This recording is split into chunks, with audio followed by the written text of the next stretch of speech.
live. Right, so I'm at the office today. Is that window's a bit bright in it? I'll just pull it in a bit. I'm at the office today. Usually when I do my lives, I'm always at home, but I'm actually at the office for a change because I've got a really flexible lifestyle and I can pretty much come and go as I please, you know. So that's why you don't always see me in the office. But I'm here today. I've got a bit of work to do. I'm going to go to the gym. And I was chatting to the Russian who was telling me about muscle pain, right? So she just sort of said to me, my muscles are hurting, you know, got this personal trainer complaining about flipping DOMs, right? And she said, I was telling myself that this pain, right, is like an advance payment. So don't suffer it in the future from the pathological one. So it's like an advance payment. You do it now. And I responded, yeah, it's like trauma, innit? You know, because essentially, if you think about anything like that in the gym or any change, right? It doesn't matter. It doesn't have to be in the gym. You can choose pain in two ways, right? You have this choice to choose how you want pain, right? So you can stay as you are if you want to make a change, right? This is if you want to make a change. You can choose pain in two ways. You know, you can either stay as you are and have short-term pleasure for long-term pain, or you can decide to change and have short-term pain for long-term gain, right? Or long-term pleasure, you should say. But you almost can't escape the pain of certain things in life. It's just when you choose to, you know, your choice of when you want that pain, you know. And in the health sense, it's best seen, you know, you can see it in the health and fitness. It's obvious. So if you want to delay the pain of getting healthy, you choose short-term pleasure. So you eat what you want, you do what you want, you don't fucking exercise, you live according to whatever your limbic system wants in your brain. You'll pay in the long term. You'll have long-term pain. Whereas if you choose, look at the opposite, if you choose short-term pain, that is exercise, watch what you eat, tight diet, then you'll have long-term gain and long-term pleasure. And the funny thing is with things like diet, you know, obviously I've got a diet plan. You can go to my website and have a look at my whole foods diet plan that I promote. There is initial short-term pain to switch into that kind of diet, but after maybe 3 months, 6 months, you begin to love that diet and start liking it. You know, at first it's like, fucking hell, do I have to cut all this stuff out that I like at my diet? But after a bit, once it's like habit forming, you'll begin to love it, especially with things like diet, because I promote sort of whole foods, no processed carbs, shit that you love to eat, cutting all that out. It's like, you know, we're the Western diet, we kind of have these cravings and addictions to like bad carbs and sugars and shite and bread and all that shit that's not good for you. And when you come off it, you know, if you ever go and do something like strict keto or strict carnivore or paleo or something like that, where you're really trying to focus on your diet, it's fucking pain because you have all these cravings, you know what I mean? And it takes, sometimes they call it the keto flu or whatever. You just got to get through it.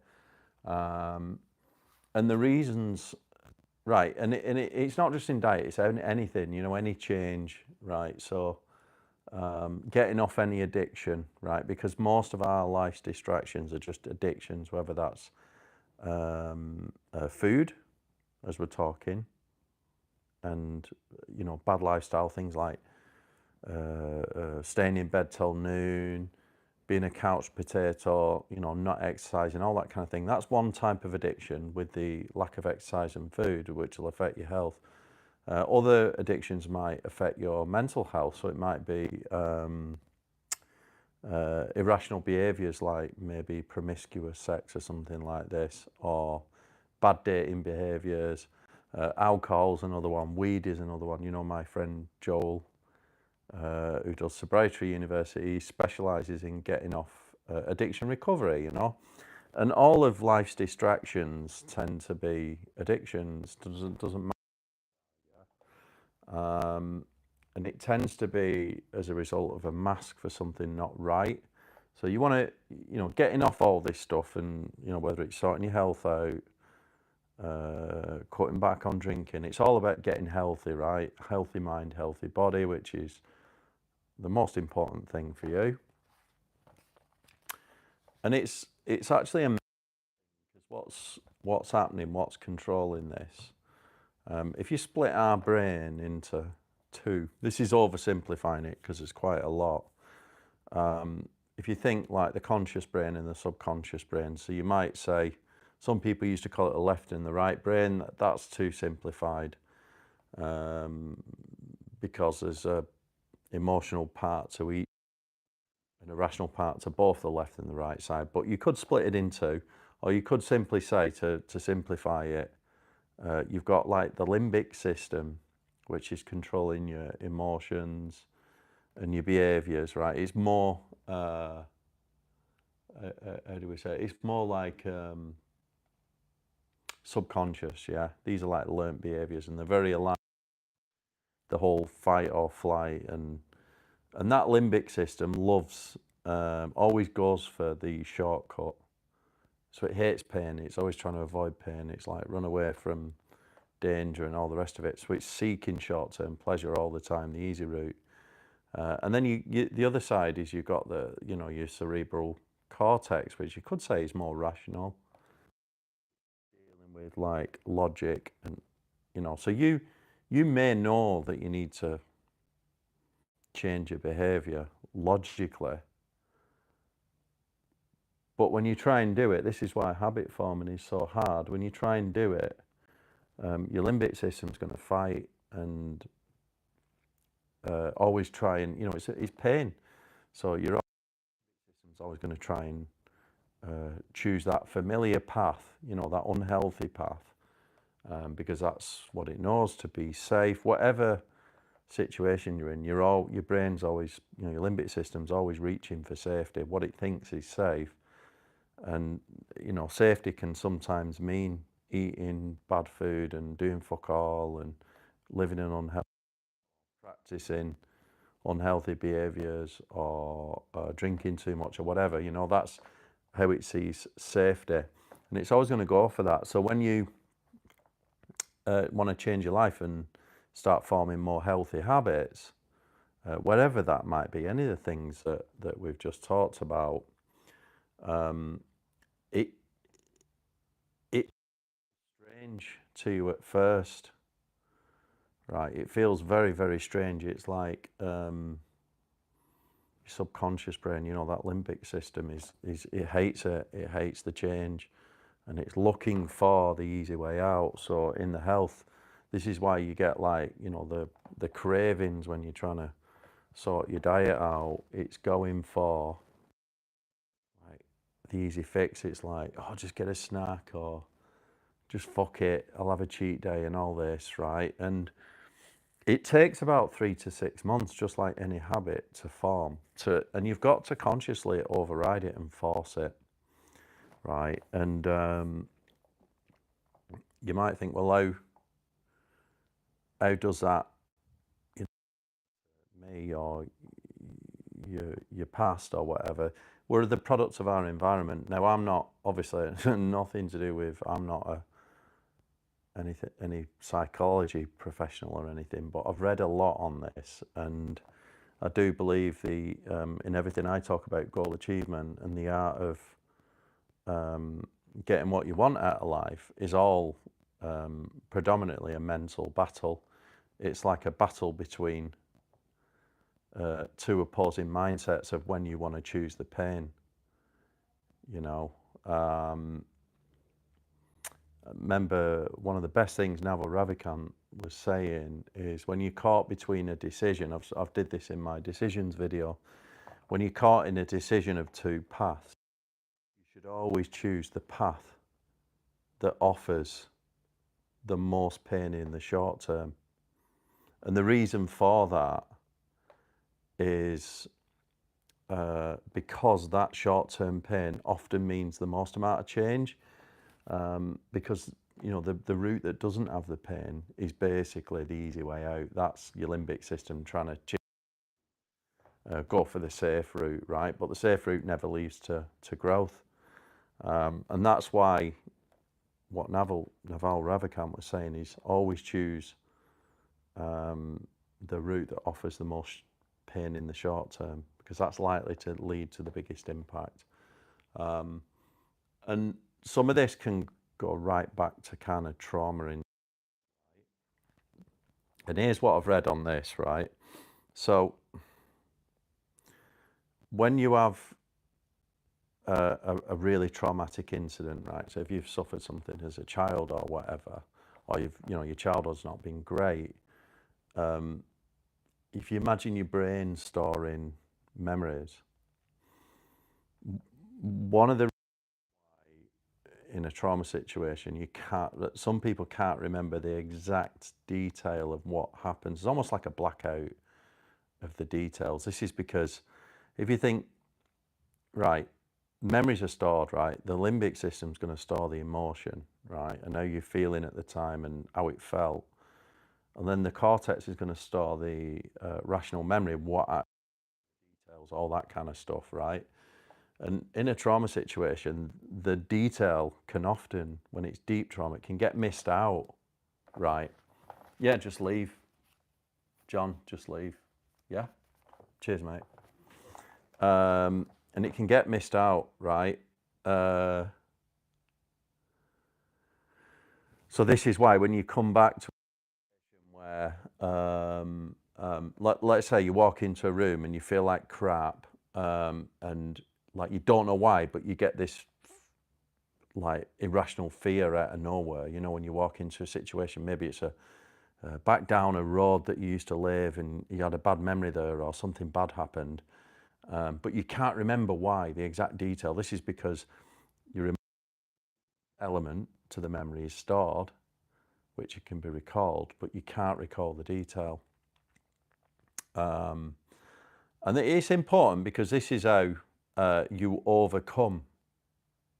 help to overcome trauma or help to overcome change, is by recognizing that pain, you know, what's controlling what. Your limbic system is done for, it wants to go for short-term pleasure, which will result in long-term pain, right? Because, you know, if you keep repeating behaviors of the past through some trauma, you're just going to keep getting pain, right? And this is why you've got to overcome it with your rational part of your brain, your cerebral cortex, to say, no, I'm going to take the pain now, so I've got a better future. And that might be, you know, quitting the drink, quitting the drugs, quitting the bad behaviors. You know, if you've got some unhealthy behaviors in terms of your relationships, you need to research it and fucking quit doing that, right? My mate, oh shit, I'm just dropping my pen. My mate Chris, you know, has the Busy Becoming Myself channel, does a lot more of relationship stuff. You know, he does a lot of relationship material. He has a great term he calls eat your vegetables, right? And it's a pretty good term, to be honest. And what he means is, if you've got unhealthy relationship patterns, you might be always seeking the same type of relationship, you know, whether that's quite, you know, volatile, right? And whereas what you should be doing, that, and the reason for it might be going back to trauma, right? And you find, let's say, a relationship a bit boring, which, You know, it's not as exciting as a like, you know, fireworks type relationship, fair enough.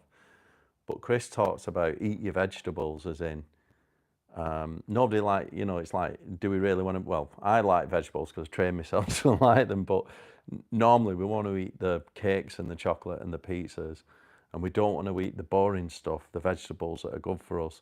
It's the same with relationships. We don't want to behave secure, and we don't want to date a secure person because it's fucking boring. You know, we want the, it's like the, what's it called? You know, the crazy hot matrix thing with the women. You know, the more hot they are, the more crazier. It's bollocks. Well, no, it isn't bollocks actually. But by the by, right? We're not going to debate that now.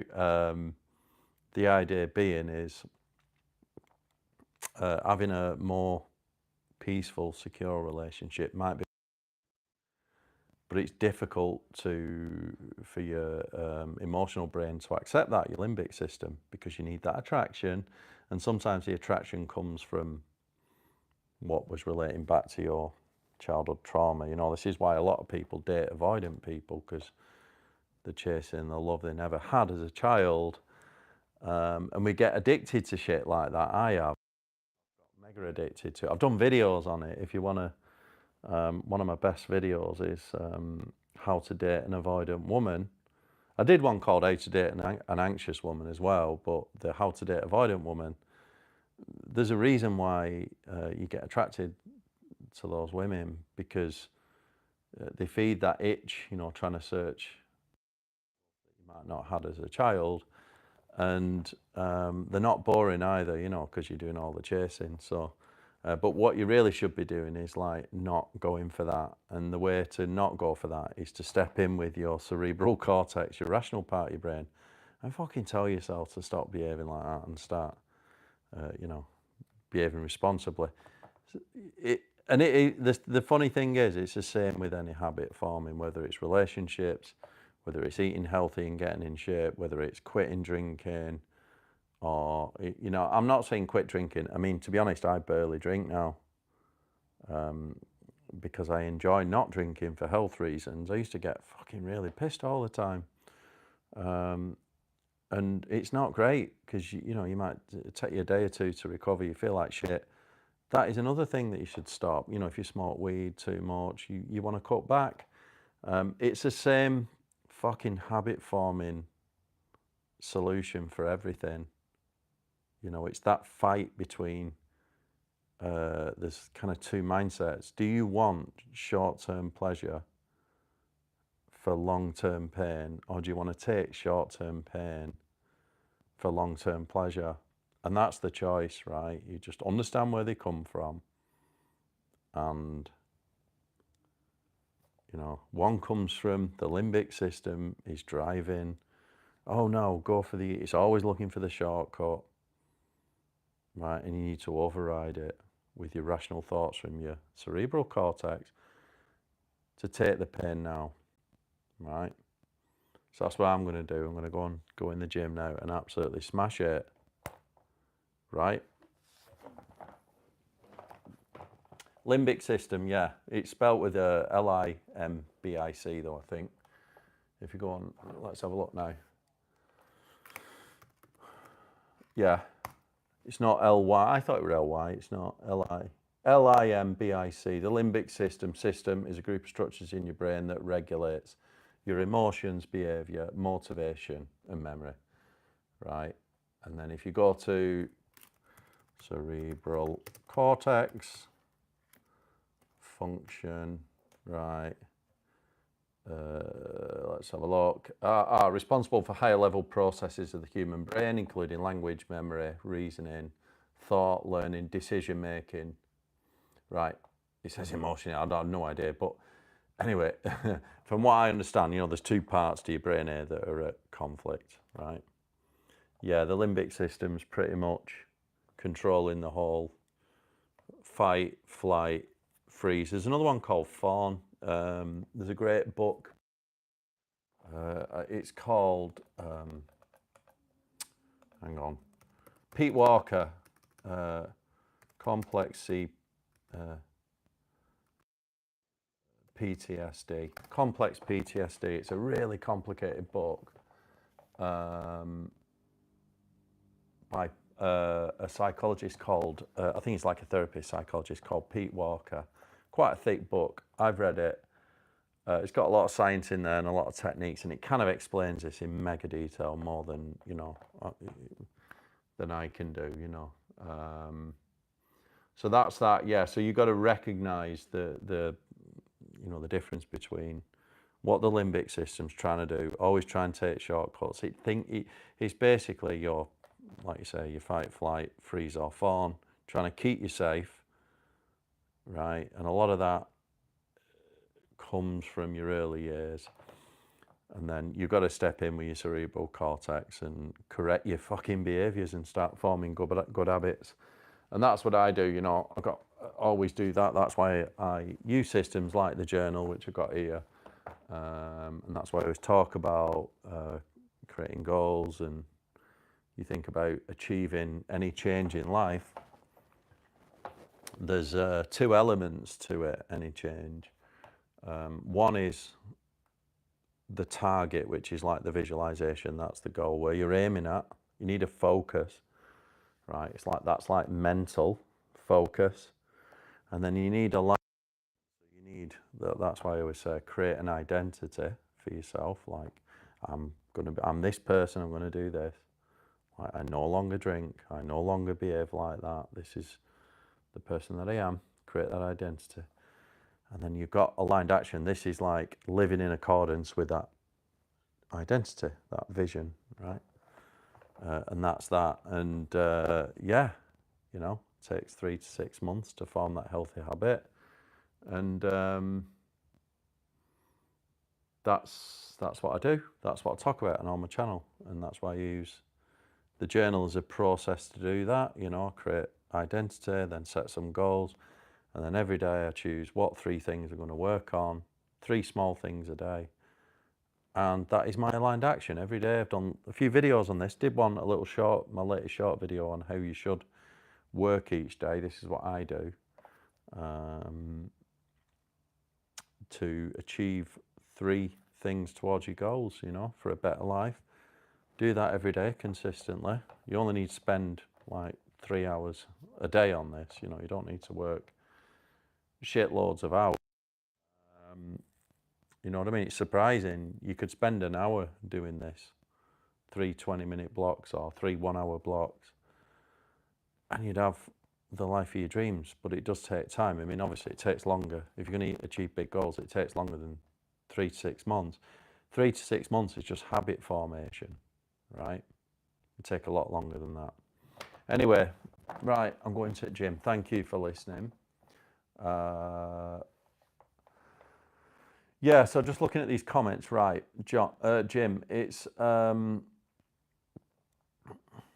your limbic system's going to want to choose short-term pleasure for long-term pain, usually, right? It's going to avoid doing the things that you need to do.